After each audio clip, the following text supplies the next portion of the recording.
So, hey, everybody. Welcome to the Daily Evolver, to the Fireside Chat. It's a real fireside today. I mean, it's cold. And yeah, so welcome to November. October's over. It was Halloween last night. So, yeah, the world turns. And as always, I just want to share some of what has caught my eye in terms of the evolution of consciousness and culture. And always happy to hear what's catching your eye. So I'll start for maybe 15, 20 minutes here, and then we'll see what you guys think. So what I wanted to share today was, I think, a significant emergence of what I often talk about, and that is the sort of the continued emergence of green postmodern consciousness into the mass consciousness. And what I'm going to share here today is an excerpt from the latest, actually it was a year ago, a high school debate. It was when it was still on Zoom. It was 2021. The championship, the Tournament of Champions for the Debate Society of the high school debates. And what happened was that Team A comes on and tells Team B that they will not be debating the assigned topic, which is the benefits versus the costs of the International Monetary Fund, the IMF. That was the assigned topic, because trans people are being genocided, and that's way more important than debating the IMF. So I'll share a little clip from this. Is the beginning. They start by playing a segment of a police roundup of the ACT UP supporters back in the 80s. And these were the AIDS protesters. A lot of times it did spin into civil disobedience and violence. And so they start with this, and I'll share it here. I don't know that man's name, but I know a little of the hopelessness. What else can we do? I've done everything. I've called everybody. I've had appointments with everybody. I've got to come to City Hall and state my case. We're dying. The city is dying. I don't know that man's name, but I know a little of the hopelessness and the horrible sinking fear in his voice. Here's how I prepped for the TOC. I woke up a week before and learned that 28 instead of 27 states wanted to kill me. The clip I played is from the 1987 ACT UP protest in New York City. It was not the first and certainly not the last demonstration of its kind. It joins a tradition of trans and queer protest against institutions and to reform communities that are violent and exclusive. We are here to join this tradition in our own small way. So welcome to the protest. We are tired of how debate treats trans people. More than that, we are tired of the way that their treatment is normalized, how it is treated as a necessary byproduct of having good discourse. When a nationally ranked team is bold enough to read arguments and make trans people uncomfortable in front of an 11-person panel and not be called out for it, something needs to change. Okay. So a trans kid can go 3 years in debate believing being misgendered. All right, so that's Team A, and that's how they start. Now, Team B immediately capitulates. They concede the round because they don't want to dispute, the idea of trans genocide and be labeled transphobic. And so the judges support it. And here's a little clip from the other team. It's important to recognize that debate is not about winning an argument. It's about making sure everyone feels okay and making sure everyone feels safe. So when that's hindered upon, I think that's when debate becomes essentially useless in the first place. So it was really, really eye-opening to see those passionate RFDs given by the judges, to see that debate really doesn't matter about the IMF. Like, who cares? Like, what matters is like those people who need to be safe within the round itself.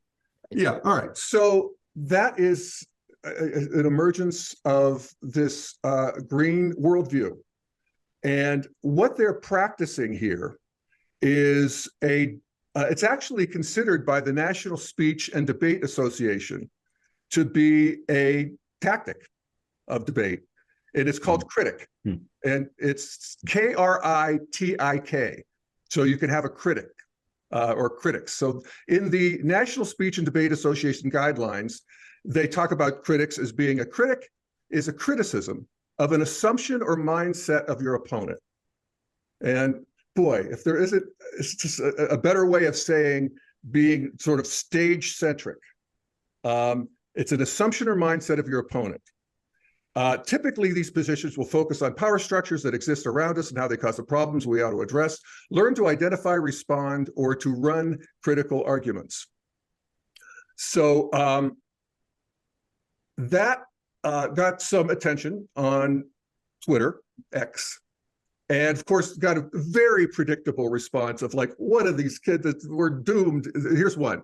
This guy writes, if I were judging that debate, I would have granted that the winner, Team A, for the effective use of emotional blackmail.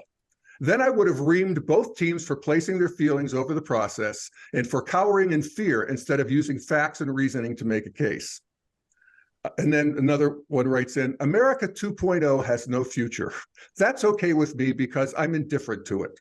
In fact, if I live long enough, I'll happily dance on its grave. The America I cared about is long gone.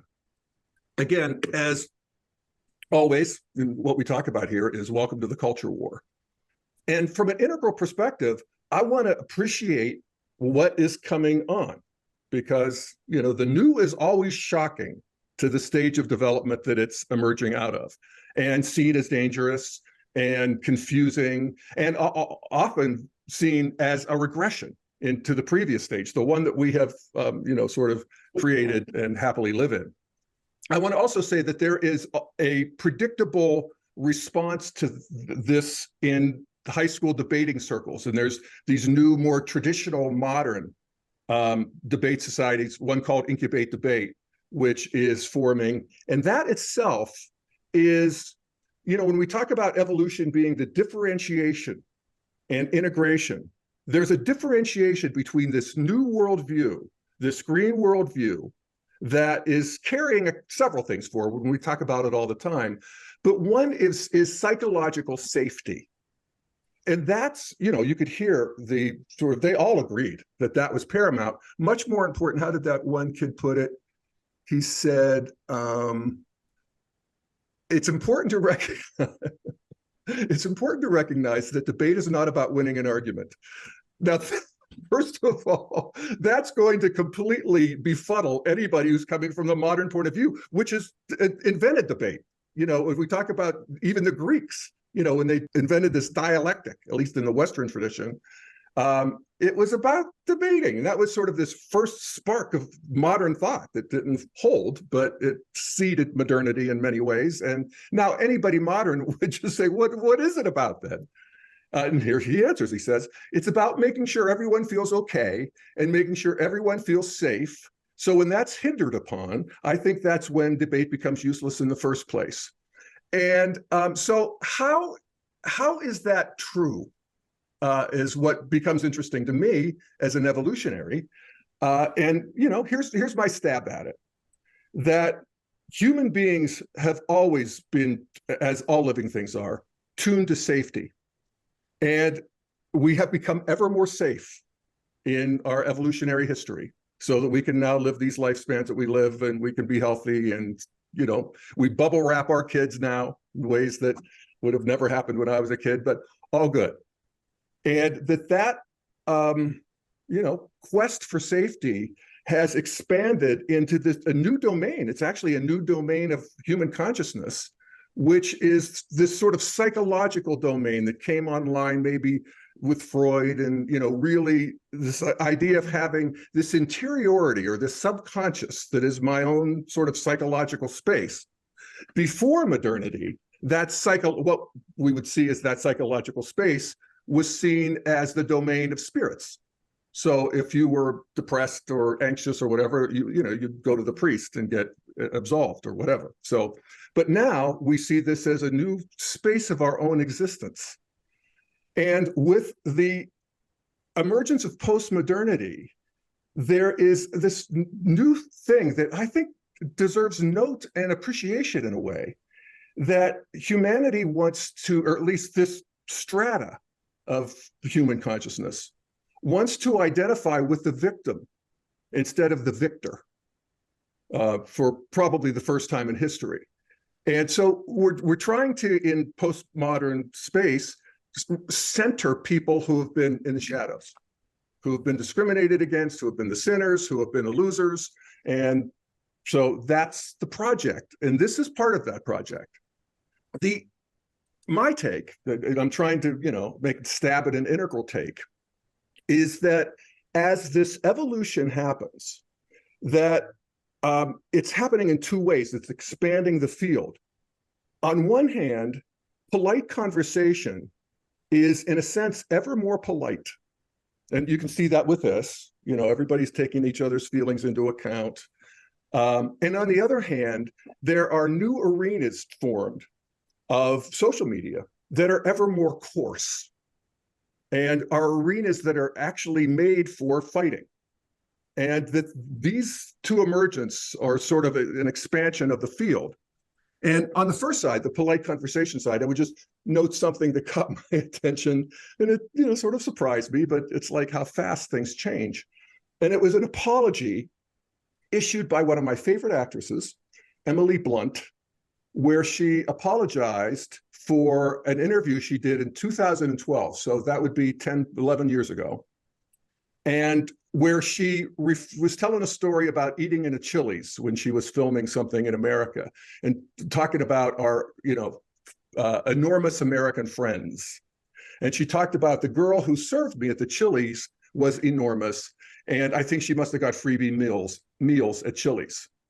So that's what she said, 2012. So her apology, recent, is she says, I just need to address this head on, as my jaw was on the floor watching this clip from 12 years ago. I'm appalled that I would say something so insensitive and hurtful. I've always considered myself someone who wouldn't dream of upsetting anyone. So whatever possessed me to say anything like this in that moment is unrecognizable to me or anything I stand for. And yet it happened. And I said it, and I'm sorry for any hurt caused. And that is, that's how fast we've moved in 12 years. And that's, you have to think that's good, right? That you can't make fun of people for their body, body shaming. A lot of shaming has really just become not okay. And this is, we talk about moving into, green. And then of course, the best of that we want to take into integral. And this is, we want to take this all into integral, this sensitivity to each other and the karmas and, people's stories. People really, really, really want to be seen. Boy, if that is one of the prime human drivers, I don't know what is. They want to be seen. And the other side of that is everybody, you get to see everybody more deeply and take more into account. So that's one piece of it that's coming in with this. And the other is illuminated by this video with the debate teams. And the other is just this ever more accelerating integration of masculinity and femininity. Transgender and non-binary and gender fluid is a hill that these young people are going to die on. This is not going away. This is, and again, like the continuation of the safety project into psychological safety, which of course can be overdone, and it's always brought online by fanatics. Every stage is. This is true also of this integration, but this is a long integration of masculinity and femininity that human beings have been working on for millennia. And we want to grow into this full embrace of the whole polarity of masculine and feminine. Our grandchildren are going to be as different from us as we are from our grandparents. And I don't know what that's going to look like, but it's going to be interesting. And, in some ways, I'm glad I'm old, because I don't know if I can handle it. When these young people look at society and they're 15, 16, 17-year-old, and these are the elites, these are the most educated, and they see, the roles of women and men, and they see this history of men and women, they don't want it. They also feel, and this is a more complex world, they feel the energies of masculinity and femininity in their own mind bodies. And they don't want to close doors. They don't want to put a blanket over it. That's the good part, again, that we want to take into integral. And the key difference between something being green and something being integral is that green, integral accepts that other worldviews exist, and green doesn't. So none of the first tier stages are really, especially, if we think about modernity, rationality, overall, it's like if my generation in high school. And, we were probably peak modern in a way. We were beginning to be postmodern. Certainly in college, we got into that. And when you move to Boulder, you really get into that. But, in sort of Western Pennsylvania, mainstream culture in the 60s and 70s is probably peak modern. And if our debate team had been asked to debate a topic like, who was the greater Christian patriarch, St. Peter or St. Paul? We wouldn't have wanted to do that. I don't know if we would have rebelled or we would have played the game, but we wouldn't have wanted to do that. And so this idea that what these teenagers, and they're young, they're supposed to be annoying. Young people are supposed to have a new idea of what the world, of the world.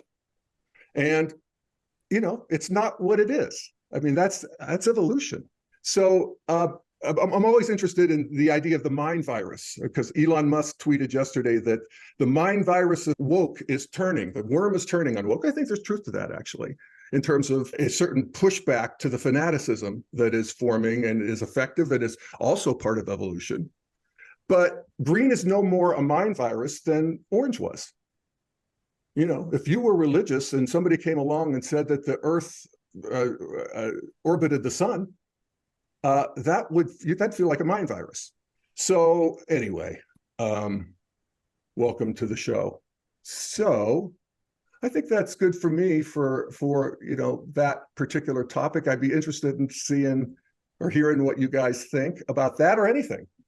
There's lots going on, of course, in the news. I mean, there's no end. So I'm happy to entertain anything you want to talk about or any response to that. And if you're interested, just raise your hand. Yeah, I was, while you were very interesting topic, I was wondering, while you were presenting this, how many people there felt unsafe protesting the, I'll use a strong word, hijacking of the assigned topic. If any of the people there would have preferred to say, well, this is a very important subject, let's set up a separate debate, conversation about it, like I think Nina suggested in the chat, but felt unsafe saying it. Speaking of creating, what we're doing here is creating a safe, we want everybody to feel safe. I just bet a number of the people there felt unsafe and felt so unsafe they didn't dare say they felt unsafe. Well, that's the difference, Karen, between the integral view and the green view. The green view is, you ought to be safe. You're dangerous. You need to be stopped. But it's like, reaction that moves things forward is happening. And that would be, one easy solution is to look at how everybody needs to feel safe here, and that we really have different worldviews on this. And, I don't know. Anyway, here, let's keep it going here. I've got two things to say. One is this idea about identifying with the victim I'm interested in. Because that whole notion of a victim in psychological terms can be taken from something called the drama triangle. I've forgotten the name of the man who invented it. Hartman. Yeah, Detman. Right. In which there's a victim, there's a rescuer, and there's a perpetrator. I think that's the simplest form of it. And it seemed to me that listening to that woman who was speeding up as she got more and more angry in her worry about the genocide of the trans people was turning visibly into a persecutor before our eyes. The man who came on with a much more calm voice after that seemed to me to be trying to be a rescuer. But as you pointed out, it somehow, the whole debate wasn't helping anyone in that triangle get anywhere forward. Yeah. So, I mean, I can see that the whole point about upstaging the IMF is also quite important. It makes youth into something that has a voice. And as you point out, we have to listen to the voice, of course. And it's very important we do, because we're old white folk generally, and we run the world. And then the other thing is that we've fallen in this business of being anti-woke into the trap of falling into right-wingness. Mm-hmm. Yeah. And it's become politicized in a way, party politicized. I'm in England and it's here too. But it seems to me, as far as I can gather, similarly in the US, that anti-wokeism is identifying with the right predominantly. Yeah. And so that is a danger, because that means we get away from any kind of integral thought process, in my view. Yeah. Well, I might quibble a little bit with that conclusion, in that, I think as an integralist, and this is in a way, it's in a way hard, in a way it's easy. It's like, I can't hang with either side, I just can't. It's just, it's like Teflon. I get it. I like it. I don't necessarily like it, but I get it. And I factor it in. And I want to go listen to the other side. And I want to, so I think that that's just our job as integralists. And also to notice that something like this, this protest, if you will, of these debaters is absolutely going to activate any traditional or, modernist debater. And it has. I mean, there's a whole new debate sort of system that is arising out of it that's going to be more traditional debate, if you will. In fact, there's one, I forget what it's called, where the students actually stand and do the Pledge of Allegiance before the debate. So, the field gets populated, and we see every piece of it more clearly. And I'm not sure that's a bad thing, certainly from the standpoint of evolution. You're taking at good faith basically every side. There's exceptions, but anyway, let's keep it going here. Hi. So I have an issue with the word woke. I live in Vermont, and so the conversation is very different in where I am here, and I spent a lot of time in Whitefish, Montana, about woke. So I'm still at the ABCs. What do we really mean by woke? I mean, it's all around. Everybody's talking about it. Yet, what is it really? And so, you're too woke, or you're too this. And I work with food banks around the country. I coach them. And they're always talking about that. But it's like I'm a beginner in this work. Mm-hmm. But it's almost like we create... how, if somebody asked you what it meant, would you take a stab at it? It's moving towards post-conventional is how I look at it, right? Yeah. Okay. So, but it's like, depending on who and what I speak with, they look at it so differently. And so I say to people, why don't we take that label out? Because once we box that label, it's like, okay, so you're woke and you're whatever, you're not, or this or that. And so I guess maybe it's not so much the definition of woke as much as, what if we put those words to the side and dealt with whatever is up front for us? Yeah. So like, I'm from Israel. I've lived in the US for many years, and the woke conversations are flying because I speak with my friends all over the world. And I'm like, what are the issues that we are talking about? Why do we have to label it, is my thing. Fair enough. I think especially in terms of actual everyday conversations, you want to get past any kind of label or idea of the other person. That's this sort of impulse to really just see them, just, look into their eyes and see what they're telling you. And that's going to be trans labels. And with that said, there's, ways in which especially as you're looking at the culture, that these terms are useful.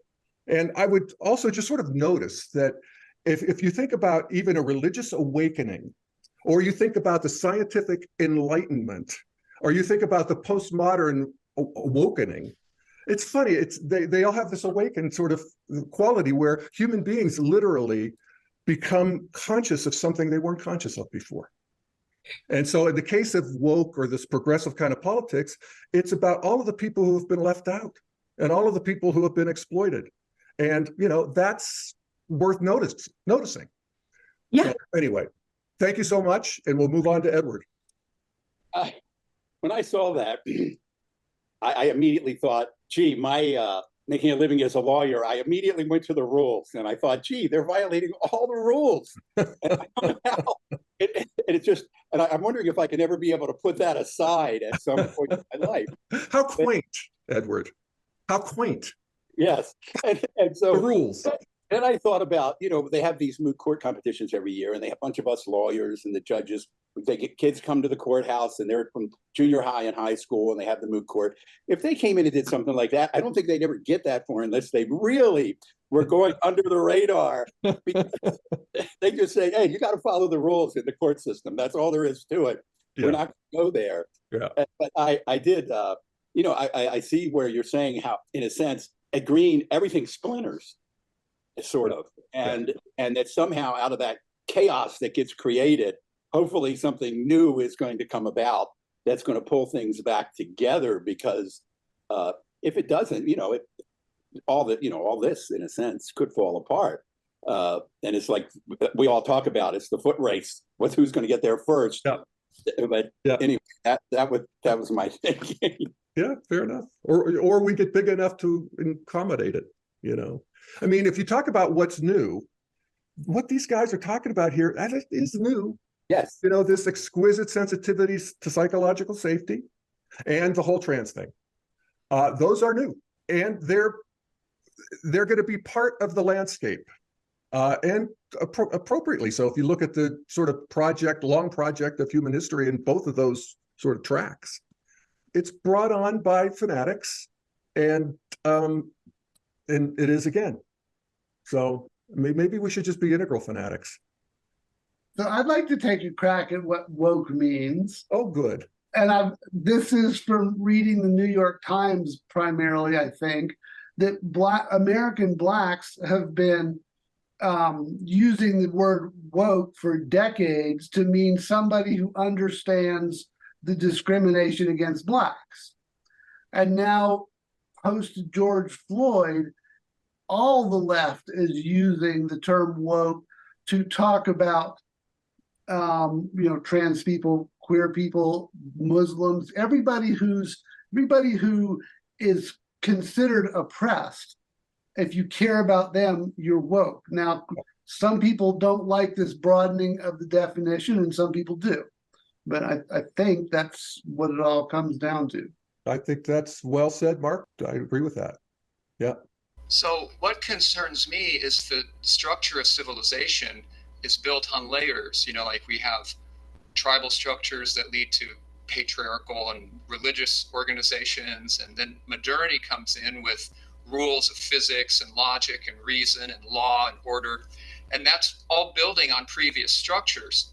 But now with Green, it wants to deconstruct everything, so there's no rules, no traditions, no set place, and so you just have feelings. I'm enraged about X, and I'm going to make a big stink over my feelings, and so everybody else has to accommodate my feelings now because I'm all that matters. My feelings are predominant, and it disregards all of the structures of civilization that make life possible, like commerce and law and traditions and all these things that are holding us together. You disassemble all that, and it just collapses, and then you're back to barbarism. You're basically, who screams the loudest, who has the most guns, the most anger, the most violence wins, and we fall back to an earlier stage of development, like we see going on in the Middle East, where it's just barbarism and tribal brutality, because there's no respect for the rule of law. There's no respect for traditions and religious dictates and all the things that have held us together for millennia. And so I just see this, you have helped point out maybe some positive aspects to the sensitivity of Green, but if it collapses the project of civilization, then I don't. I see it. No, we don't want that to happen. No, we want to take the goodies and leave the rest. I would point out that every stage wants to dissolve the previous one, and in some ways has. And let me just use modernity for an example. So modernity comes in and just completely explains away God and spirit. Okay. And it does. You know, modern people look at, you know, the percentages of religious peoples, particularly in the West. And yet the gifts of traditionalism, or the gifts of those of the religious traditions, was sort of honor and, you know, fairness and, you know, certainly nonviolence in a certain sort of ideological way. And so the actual goodies of traditionalism moved just forward into modernity. The story got deconstructed, but the actual accomplishment that traditionalism brought on, you know, civilization, if you will, that continued. So I would say that, you know, as we move into postmodernity, the fanatics aren't going to get to win. Well, I hope. Maybe this is where, you know, I mean, certainly what you're talking about is, I think, a legitimate fear, something to pay attention to, but they don't get to win. I don't see them winning. I see that modernity and, you know, just reason is not going to go away, but it's just not going to be the only thing, as it was, or at least we thought it was. I don't know. I feel like I'm rambling a little bit. Dexter, any last comment? I don't want to just. You remind me of good stuff. You reminded me of a favorite quote from the Enlightenment from Diderot. It says, "Until the last king is strangled on the entrails of the last priest, we will not be free." Probably pretty radical for that time. Yes. So I rest my case. Thanks, Dexter. I get so caught up with the next thing that I get all excited. Each next level still has reason in it. So we have the postmodernity still has reason in it. So we're building on that, and we're growing and we're evolving. I don't see any way out of this in the near term, because, like you've said, we have these multiple stages all online at the same time, and there's no getting away from that. It's that there's nothing we can do about that other than to bring the best of our own evolution, support the people that we see that are more evolved. I mean, I look at like my Rotary Club that I think was started out with modernity because these guys were all professionals. They were business professionals, dentists, doctors, lawyers, business people, you know, that got together and they said, well, we want to do things that are good for our community and the world. So they created, and it became international, where they're doing all this good stuff. Well, it's grown way past that. It's grown now. They've added climate awareness to their path. So they're looking at literacy around the world. They're looking at clean water. They're looking and all the, you know, and I'm thinking, well, this is really green, right? They have gone from pre-modern to they've become very green, and they're also being very peaceful. Like the traditionals that were in the groups are leaving. Our own club had that happen. Our most traditional that they couldn't stand the greenness, and they quit. They left, and now it seems like it's going to yellow. And I'm looking at this huge international organization that I think it's going yellow. Yeah, good. I could be mistaken. Well, yeah, I hope not. And I would think that sounds like a very reasonable trajectory for that. You know, it's literally going from ethno to nation to world centric. You know, well, it's been world centric, but it's been world centric in the way that modernity is. It's yes. able to, you know, world centric in the exteriors. You know, there are two things around the world, but in terms of actually absorbing the interiors, that's green. So anyway, you said it much better than I did. Thank you. Yes. You know, thanks, Nina. Always a pleasure to hear from you. Thank you, Jeff.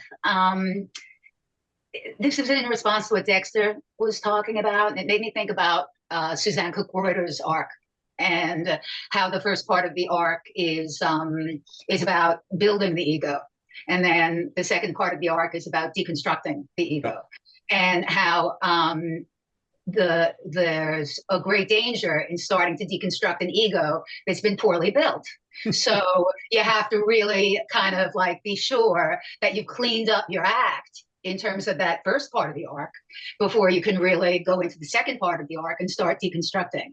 So my hope is that that rather than this, you know, like kind of green woke whatever you want to call it, that it's going to cause civilization to collapse. Wouldn't it be really wonderful if it would cause civilization to clean up its ego building act at each stage and then deconstruct from the point of view of having really a full version of what each stage is? Yeah, nice. I might even say that that's the Integral Project, is to very consciously look at the strata that of our own minds and bodies that have been repressed, that have been in shadow, that have a wonderful positive aspect, but we're so afraid of the negative aspect that we need to tease it apart. There's deconstruction and construction, or deconstruction and integration, or I'm getting confused now. But I love it. And yeah, any other thought? We'll move on. Differentiation and integration. Differentiation and integration. Thank you, Namali. All right, Explorer. Unmute and share. Yeah. Asperger's affects my social senses. So this is a serious question for as far as I need some information. How do you challenge somebody's position and still make them feel safe? Wow. There's a simple question for you. You sort of have to get their consent in a way. I mean, I don't know. Actually, before I ramble into anything, do you have a thought on it yourself, Explorer? Just that I have my own experiences that are much, much different than the world's. And I try to challenge people's belief systems around, specifically around oneness and ego, because I think that we're really messed up on ego and the oneness thing. And I try to challenge them, but I try to do it through questions. And I always get a lot of hard pushback or dead silence, as if I've scared them off, or they just think that I'm an idiot. Yeah. So like I said, my Asperger's affects my social sense, and I just don't get what's going on. And I want ways to challenge people and still make them feel safe. Yeah. Well, yeah. Thank you. I mean, me too. I think that's actually sort of a skill that we can develop. One of the things that I've learned, in a way, more even in the last couple of years, and I'm old, is just how very difficult it is to change somebody's view of anything. So I'm not sure challenging even works particularly well unless you're in a relationship. And this is where I was talking about consent, where you are with somebody and you're like, let's work this out. Let's talk about this. And they're in and you're in. So you're not sort of the aggressor and they're sort of backing off. And other than that, otherwise, then how do you relate to people and contact them? And the move that I've often talked about and think about in terms of the moving into integral is whenever we're in a critical mode, we want to move to a curious mode. So, you want to contact people by being curious about instead of how could you think that, it's like, how can you think that? Or what is it that makes you come to that conclusion? And you get curious and then you can't shut them up. But, there's a little bit of a koan here, I think, and that how you put that is one of the some of the new territory that we're exploring as integralists. So thank you, Explorer. Michael? Are you really saying that we're supposed to just leave them where they're at? Yeah. Yes, I am. Yeah. Oh man, that's so sad. It's very sad. But not when you consider that everything is lit up by its own growth. Every growth is built into the cosmos. So this person is going to grow one way or the other, and it may be 10,000 lifetimes. But you're not there to grow them. You're not there to fix them. They're not your project. You're there to communicate, to love them, to be curious about them, to look them in the eye and see who they are and really care. I don't know. It's that kind of thing to me. All right. All right. I'll just keep doing my own thinking then. Yeah, cool. And check back. I'd be curious to hear from you. Thanks so much, Explorer. Yeah. All right. Thanks, Jeff. I was going to respond to Explorer myself, and I similar to you. I convincing somebody is a fool's errand, and is an orange game that says I have a third person perspective on the truth, and I'm going to convince you of that, which just fucking doesn't work.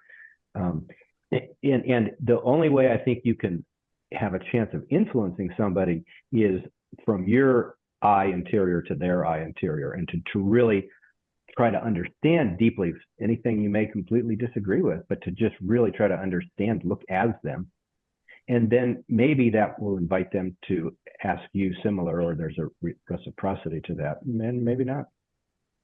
But that's how you could have a chance of influencing somebody, gives you a not by chance. trying to change them.